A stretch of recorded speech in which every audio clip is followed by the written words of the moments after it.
每日更新最新短剧，感谢订阅。What the hell are you doing in my house if you hate me so much? Why the hell are you married to me? 有人说这是泰坦尼克号的续集，也有人说他拍得过分真实，以至于许多网友称它为恐怖片。这边建议未婚的人先不要观看。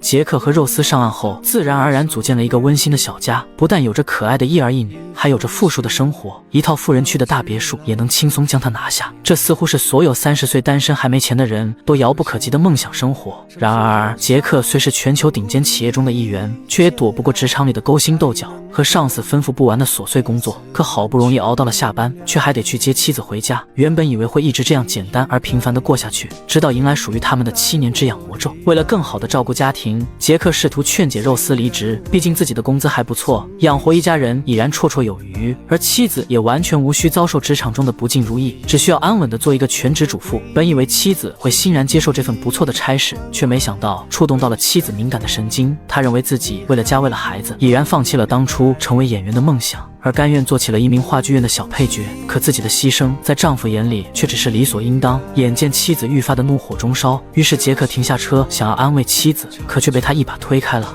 Just leave me alone. 这瞬间让杰克的内心涌出了一股莫名的怒火。他认为自己并没有做错什么，反而是妻子在无理取闹。Twisting everything that I say, April. This just happens to be one goddamn time. I know I'm not in the wrong here. You're disgusting. Oh, yeah? You don't fool me, Frank. Just because you got me safely in this little trap, you think you can bully me into feeling whatever you want me to feel. In a trap. Yeah, You yeah. in a trap. Me, Jesus Frank. Christ. Me. Don't make me laugh. But look at you.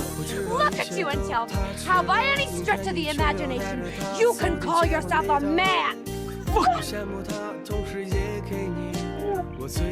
经过一通歇斯底里的发泄，两人都回到了车上，可却再也没有了当初相遇时两人相爱的模样。虽争吵过后恢复了短暂的平静，但他们都清楚彼此的妥协不过是因为家里还有2个娃。第二天早上，杰克上班前看了看自己的家，他开始怀疑起了自己结婚的意义。明明当初那么的伉俪情深，为何如今却会如此的针锋相对？他觉得妻子越来越不懂自己，也越发的不够温柔体贴，甚至比不上那个爱慕自己的女下属。至少在他那里，自己还有男人的魅力。于是杰克第一次邀请了女下属吃饭，并滔滔不绝地讲起了自己成功的经历，而女下属的样子也显然已被自己所征服，而这种被崇拜的感觉仿佛让他再次获得了新生。于是大白天便与女下属更近了一步。而与此同时，肉丝还是听从了丈夫的话，放弃了自己热衷的梦想，做起了全职主妇。然而她却无意间发现了丈夫年轻时期的照片，那时的丈夫还意气风发，也满腔抱负，而那时丈夫的梦想便是去巴黎生活。再想起丈夫终日一成不变的工作，于是她做了一个重大的决定。可下班后的杰克到了家门口，却迟迟不愿下车，或许是不想面对妻子，亦或许是心虚无法面对妻子。可当他进门的那一刻，他却被眼前的一幕震惊了。原来今日竟是他的生日。看着妻子为自己精心准备的生日宴，杰克顿时红了眼眶。这一幕是多么温馨且美好，却可能因为自己而支离破碎。他瞬间为自己的所作所为懊恼不已。于是经过深思熟虑，他必须要守护好自己的小家。于是他打算告诉妻子，自己不再反对他追寻自己的梦想。可他却没想到，妻子有了一个更为大胆的想法。只见妻子兴奋地说起，想要全家人一起搬去梦想中的巴黎。这几年攒下的积蓄，即便1年不工作也完全没有问题。如果再卖掉房子和车子，那将会有更多。可杰克却认为这过于异想天开，去了那边可能再也找不到这么好的工作。而妻子却兴致勃勃地说，他已经联系好了一份高薪工作，你只管追寻你年轻时期画画的梦想，以后我来养家，你来享受生活。尽管杰克觉得肉丝的想法过于不切实际。 This is what's unrealistic. It's unrealistic for a man with a fine mind to go on working year after year at a job he can't stand. 而自己也过了那个憧憬梦想的年龄，不再是那个初生牛犊的毛头小子了。 It's what you are that's being stifled. It's what you are that's being denied and denied in this kind of life. What's that? Don't you know? It's beautiful. A wonderful thing in life.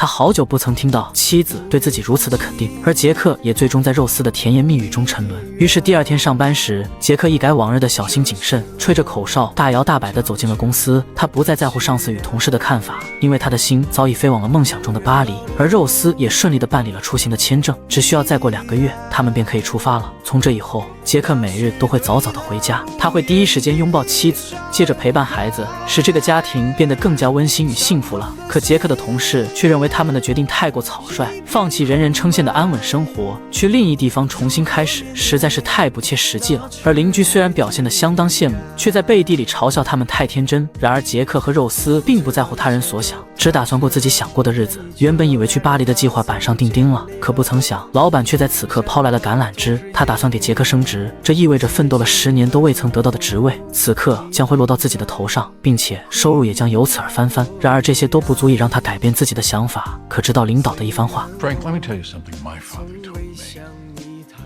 A man only gets a couple of chances in life. He doesn't grab them by the balls. It won't be long before he's sitting around wondering how he got to be second-rate.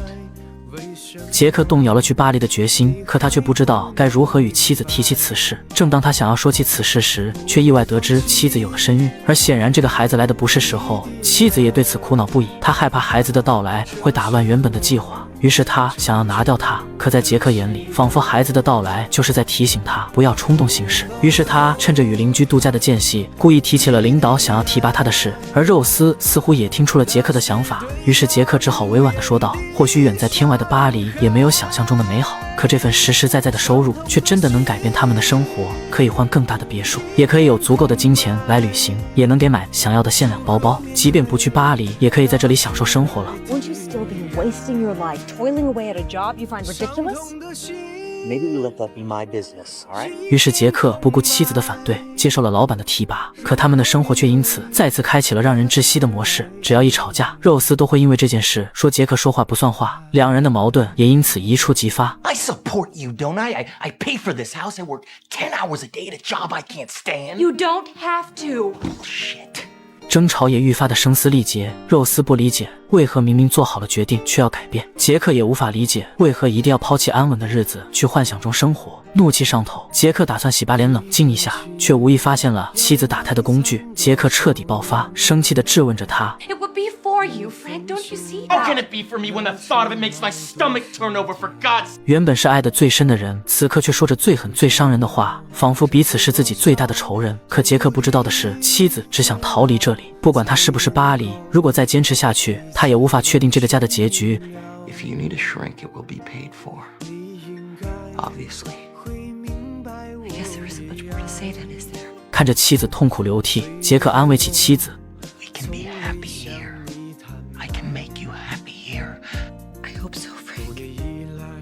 后来的日子再次恢复了平静，可妻子却似乎像变了一个人，眼里再也没有了对未来的憧憬。邻居似乎发觉了他们的异常，于是邀请他们出来聚聚放松一下。尽管气氛十分欢快，可肉丝却怎么样也提不起兴致。就在杰克想要提出与肉丝共舞一段时，邻居却突发疾病，可邻居的车被堵住了，无法出来。于是杰克只好带着邻居去往了医院。而杰克的离开却让肉丝感到一股莫名的轻松。而邻居的丈夫一直暗恋着肉丝，于是趁机邀请了肉丝跳舞。在音乐的微醺下，两人的关系变得越发的微妙。于是两人来到车上，进行了更深一步的交流，交流得十分彻底，可终究纸包不住火。此事还是被杰克发现了，而肉丝也知道了杰克不忠的事实。不过杰克还是想挽回这段婚姻，而肉丝却不再抱有一丝幻想。两人的矛盾一触即发，肉丝对杰克失望至极，不想与他多说一句话，就连肢体接触也让他无比的排斥。 Fuck you, April! Fuck you and all your hateful sexual goddamn... What are you gonna do now? Are you gonna hit me? Show me how much you love me? Don't worry, I can't be bothered. You're not worth the trouble it would take to hit you. You are an empty, hollow shell of a woman. I mean, what the hell are you doing in my house if you hate me so much? Why the hell are you married to me? What the hell are you doing carrying my child? I mean, why didn't you just get rid of it when you had the chance? I wish to God that you had.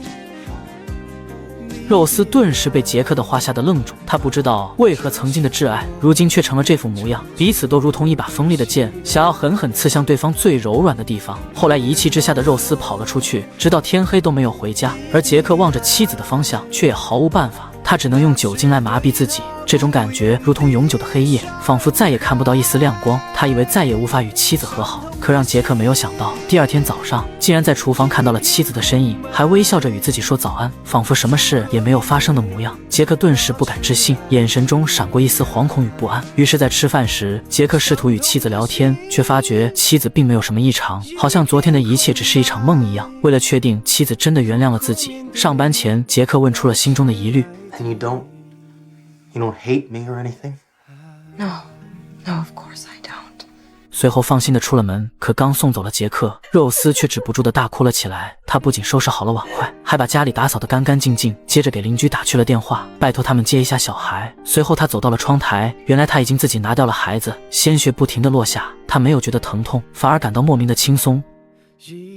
等到杰克赶到医院时，肉丝已因大出血永远离开了人世。他原本以为争吵不过是爱情的调和剂，他们还是会幸福的生活下去，却没想到那份爱情早已在多次的针锋相对中没有了痕迹。热恋期的爱恋令人神往，步入婚姻的爱情才是生活。后来杰克就像销声匿迹了一样，再也没有在他们的生活中出现过。或许他已带着孩子去往了遥远的巴黎。